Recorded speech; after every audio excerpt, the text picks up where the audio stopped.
नमस्कार। आप सभी को हमारे चैनल पे बहुत बहुत स्वागत है और उम्मीद करते हैं कि आप सभी स्वस्थ और सुरक्षित होंगे। इसके पहले कि मैं आगे की बोलूं, मैं आपसे निवेदन करता हूं कि इस चैनल को जरूर लाइक करें, शेयर करें, सब्सक्राइब करें और हाँ, इस चैनल को अंत तक देखें। आज हिंदुस्तान में दो खंड में बटा हुआ है। हम राजनीति की बात कर रहे हैं और यह खंड इसीलिए बट गया है कि एक पक्ष का कुछ कहना है और दूसरा पक्ष का कुछ कहना है और यहाँ व्यक्तित्व की लड़ाई शुरू हो गई है और वह है राहुल गांधी वर्सेस नरेंद्र मोदी जी की।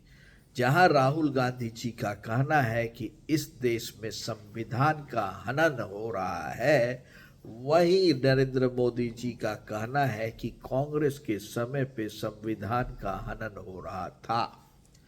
ये जो है और था का जो क्लैश है वह अब आगे बढ़ता ही जा रहा है और जिस तरह से अब राहुल गांधी जी के हर एक भाषण का जो सारांश होता है कि इस देश के संविधान को बचाओ, जो सारांश होता है कि इस देश में जो पिछड़े वर्ग हैं उनको प्रोटेक्ट करो, इनको आगे बढ़ाओ, ये एक तरह से नरेंद्र मोदी जी के लिए उतना दर्द वाली बात नहीं है जितना कि आज के दिन में ये एक जनता के लिए सोच की बात हो गई है।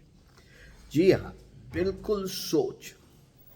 अब सोचने वाली बात ये है कि राहुल गांधी जी को ये समझ 2004 में भी थी और इतने ही परिपक्व वो थे क्योंकि उनकी परिपक्वता का यह आलम था कि वो अध्यादेश को सिर्फ समझ के पढ़ के भी नहीं, ब्रीफिंग के बाद फाड़ देने की कुवत रखते थे और वह कुवत इतनी ज़्यादा थी कि वह सरकारी डिसीजंस को भी इन्फ्लुएंस कर सकते थे और उन्होंने कई मौके पर यह एक्सेप्ट किया है कि मैं सरकारी तंत्र को बहुत नज़दीक से देखा है, जाना है, समझा है, क्योंकि मेरा जो राजनीतिक परिवार था उनके आजू और बाजू राजनीतिक तंत्र ही थे।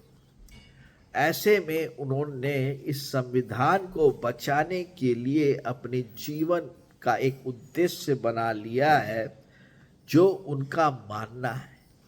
तो क्या आपका भी मानना यही है कि उन्होंने ये संविधान को जो बचाने का जो उद्देश्य रखा है वह उद्देश्य सही मानने में संविधान बचाने का है या वोट लाने का है?